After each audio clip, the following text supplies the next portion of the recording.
All Odisha 108 ambulance कर्मचारी महासंघ तरफ 6 दफा दाबी और विभिन्न समस्या दीर्घ दिन धरी समस्त कर्मचारी माने जिला प्रशासन मुख्यमंत्री ग्रीवांस प्रकोष्ठ और 5T अध्यक्ष विभिन्न जिला ग्रस्त समय दाबी उपस्थापन कर चलित मास 15/2/2024 तारीख संध्यारे सरकार पक्षर गणमाध्यम विज्ञापन दि जाइथिला जे मिलुथिबा दरमा उपरे स्वतंत्र भत्ता हिसाब रे ड्राइवर टेक्नीशियन को 5,000 और हेल्पर को 3,000 मासक भत्ता प्रति मास दिया घोषणा करागला। ए खबर समस्त 108 कर्मचारी मानक मनरे खुशीर लहरी आनी देछि। तेणु समस्त 108 कर्मचारी माने ओडिशार प्रिय मुख्यमंत्री श्रीजुक्त नवीन पट्टनायक महोदय को 6,000 परिवार तरफ धन्यवाद जणाई। आगामी दिन में रोगी सेवा नियोजित थिबा समस्त 108 कर्मचारी उत्तम रोगी सेवा देई ओडिशार सुनाम आनिबे प्रतिश्रुति देई कहिले अन्य बहुत समस्या गुड़िक प्रति दृष्टिगोचर करी उचित पदक्षेप नेबा आवश्यक। मो ना सुवर्णनाथ शर्मा मु ऑल ओडिशा 108 एम्बुलेंस कर्मचारी महासंघर राज्य सभापति। आमे आज आसचु सरकार को माने खुशी जनइबा लगी। आमे 2013 मसीहा ठारू 108 संस्था आरंभ हेलानी। आज 24 मसीह आमर एकाथरे 5,000 आम ड्राइवर मानकर EMT मानकर 5,000 एवं अटेंडेंट मानकर 3,000 बढ़ाई थिबारु मु माननीय मुख्यमंत्री को कृतज्ञता ज्ञापन करुच्ची। आउ खाली आमर गोटे दुख जे आमर से 7टा दाबी गोटे दाबी मानिजंती जहाँकि आमे सबुबेले तांकरी सेवारे अच्छु। आउ खाली गोटे कथा से आमको गोटे माने कोठपुर कम करिजंती जदि सी आपणे नियंते आमको ताने आमे 108 परिवार जो 6,000 परिवार अछंती तांको मुहरे जेतिक हस फुटीची आहुरी मध्य हस फुटंता। आउ खाली गोटे दाबी पूरण होईची बाकी आउ 6टा दाबी अछि। माननीय मुख्यमंत्री को अनुरोध करुच्ची जदि से 6टा दाबी आमर पूरण हो जाए ताना आमे बहुत खुशी हेबु। जय जगन्नाथ। आज आम ऑल ओडिशा 108 एम्बुलेंस कर्मचारी महासंघ तरफ मो भाइस चेयरमैन प्रदीप कुमार दास निकटरे माननीय मुख्यमंत्री आम एक स्पेशल अलाउंस डिक्लेयर कर जो आमर ड्राइवर EMT को 5,000 एवं आमर जे हेल्पर रोचंती 3,000 टंका से आम माननीय मुख्यमंत्री को आम ऑल ओडिशा 108 परिवार 6,000 परिवार तरफ माननीय मुख्यमंत्री को कृतज्ञता ज्ञापन करुचु और धन्यवाद जगाऊँ और प्रभु जगन्नाथ प्रार्थना करुचु। माननीय मुख्यमंत्री जो सत्य न्याय पथ अच्छी से निश्चित भाव में जागृत होगी आहरी आम 108 परिवार को केमती रोगी सेवा भल भाव में चलो से उपर निश्चित भाव दृष्टि देवे एवं आमर अनेक दाबी आहरी रही से दाबी गुड़िक माननीय मुख्यमंत्री ध्यान देवे और निश्चित भाव में रोगी सेवा केवल बाधाप्राप्त नहब प्रति आगामी दिन में कर्मचारी मानक नहीं तांकर भल मंद सुख दुखर साथी है बोली आम समस्ते विचार करुछु। देखो आमर जो दाबी माननीय मुख्यमंत्री पाखे थिला आमको किसी दरमार वृद्धि करा जाऊ तापर निश्चित भाव में माननीय मुख्यमंत्री ध्यान देइचंती किंतु आमर जो घरोई कंपनी चलाउची से कंपनी आमको किसी ठकुची जहाँ आज पर्यंत सरकार ऑफिसर जो सरकार जो बड़ बड़ ऑफिसर्स माने अछंती ताहा लुचित भाव में रही जाउची। तेणु से जिनस माननीय मुख्यमंत्री को अवगत कराइछु से निश्चित ध्यान देवे विश्वास भरोसा आम ऑल ओडिशा 108 एम्बुलेंस कर्मचारी महासंघ अच्छी। तेणु से आगामी दिन देवे कि आज ए दिन में आम बहुत खुशी अच्छु जे एते दिन भोकिला पेटरे आहार मिली एत दिन जो दुख कष्ट आम मैंने कार्य करूँ आज निश्चित भाव में आमको किसी से भोकरे आहार मिली से आम निश्चित भाव में समस्त 108 परिवार जगत आज खुशी अच्छु। देखो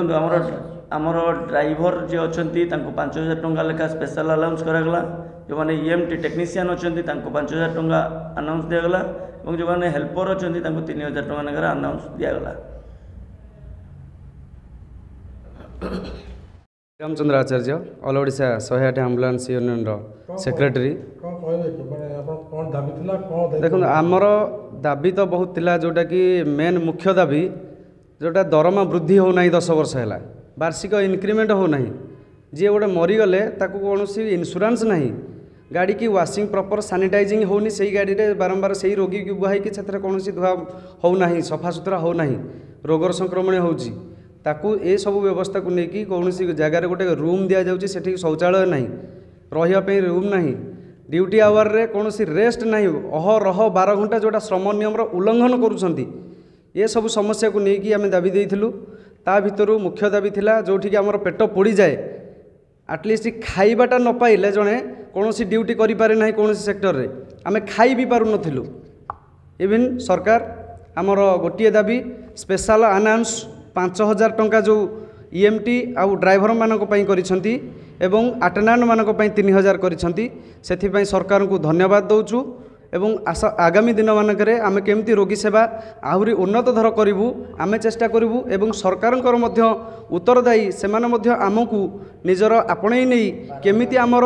प्राप्य पाइबा दरकार जेमती 12 घंटा काम करछु 12 घंटा पाई मध्य प्राप्य दबा दरकार नाइ जे 8 घंटा देबा दरकार आउ एथिपई मध्य सबु लेबर ऑफिसर पाखरे आमे पिटिशन करिछु कोनोसी हमर मेमोरेंडम देइछु सेमाने मध्य कहउछंती को लॉ नाही इंडिया रे को लॉ नाही जे तमे 8 घंटा रु अधिक काम कले सेही 8 घंटार पैसा पाइबो तमे 12 घंटा 16 घंटा 18 घंटा भी दिने दिने आमे काम करूछु किंतु सेही 8 घंटार मजूरी से मजूरी के हड़प डायरेक्ट खाऊची जो कंपनी नहीं ये जो वर्तमान अच्छी ठिका कंपनी से डायरेक्ट से पैसाटा खाई देउची सरकार का आखिरे सेटा सरकार देखि पारु नाहंती अणदेखा करुछंती सरकार का आखिरे धोली देई आम ओडिशा को बाहर राज्य रु गोटे कंपनी ठक कंपनी आसिकी से पैसाटा खाई देउची सेटा सरकार कहउछंती सेटा ठीक अछि किंतु आमे बारंबार सरकार को जणाउछु गोटे स्पेशल अनाउंस देला परे भी आहुरी सरकार कर्तव्य अछि ए पर्यंत कर्तव्य जाय नाही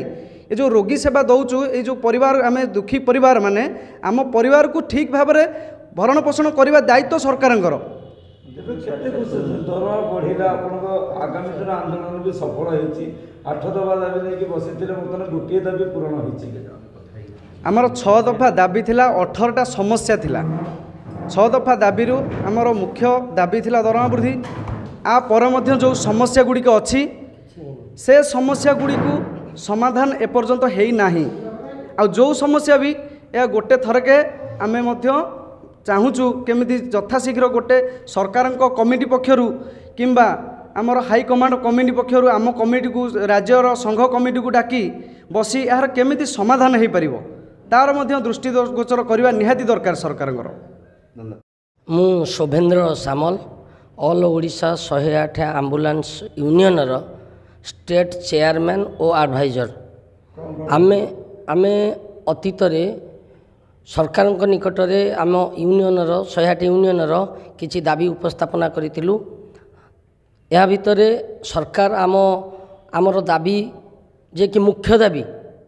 जे कि दरमा वर्धित करिसंती सेथिपई आम ऑल ओडिशा यूनियन तरफरु आमे कृतज्ञता प्रकाश करुछु जे कि आमे 6000 परिवार आमे खुशी रे नाची उठुचु जे कि आउ जो दाबी गुड़िक अच्छी सरकार किपरि शुणिबे एथिपई आमे मध्य सरकार को निवेदन करुचु आउ आमर ऑल ओडिशा रे प्रति जिले में लेबर कमिशन रे मध्य किछि दिया जाइछि एप्लिकेशन दिया जाइछि जे कि आम दाबी शुणा जाउ नाही बोली सेटा विचाराधीन अच्छी अभियोग अच्छी जे 8 घंटा काम करुछंती 12 घंटा काम करुछंती 8 घंटा दरमा पाउछंती हाँ आमे प्राय 12 घंटा काम करुचु किंतु कंपनी 8 घंटार पैसा दौचु एथिपाई ऑल ओडिशा रे प्रति लेबर कमिशन रे आमे एप्लिकेशन देइचु सेथिपाई विचार करा जाउची ऑलरेडी लेबर कमिशन मध्य कहिसंती कि जेहेतु आपण 12 घंटा काम करूछंती 12 घंटा प्राप्य पाया पई योग्य किंतु कंपनी कहउची जेहेतु मु 8 घंटा प्राप्य दउची तेणु करी मु आउ एथर किछि करि परिबिनी एथिपाई सरकार को निवेदन करा जाउची एटा को टिके दृष्टि देई हमर प्रॉब्लम टा सॉल्व कले आहुरी खुशी हबु एबे जेहेतु दरमा सरकार हमर बढ़ेइचंती 6000 परिवार को पेटरे दाना देइछंती आमे सरकार को आम यूनियन तरफरु कृतज्ञता प्रकाश करुछु।